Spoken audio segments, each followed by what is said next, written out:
Paraguay versus Turkey. First half stoppage time. A player gets sent off, not for a tackle, not for a foul, not for a dive, for covering his mouth. Everyone watching assumed VAR was checking the foul that started it all. A hard challenge on Paraguay's Isidro Peter. That's what triggered the stoppage. That's what everyone expected the review to be about. It wasn't. The red card had nothing to do with the foul.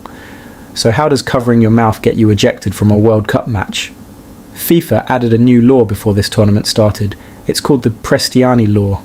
And until tonight, almost nobody outside the rulebook knew it existed. Here's the rule in plain language. If a player covers his mouth while speaking to an opponent or a referee, it's treated as an attempt to hide abusive language. It doesn't matter what was actually said. It doesn't matter if the words were harmless. The gesture itself is the offence.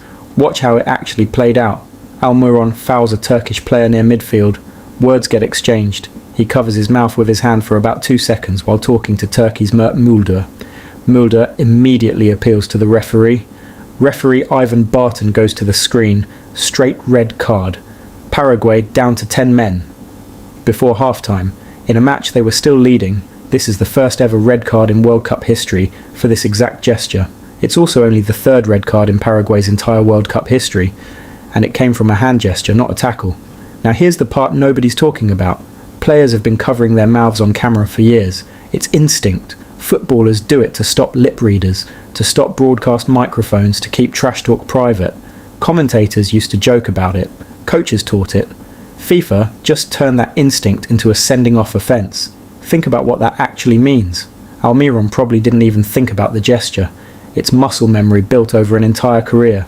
He wasn't trying to break a rule. He was doing what players have always done. And it cost his team a man, before half-time, in a World Cup match. That's the real story here. The most dangerous foul in football right now isn't a tackle. And it isn't a dive.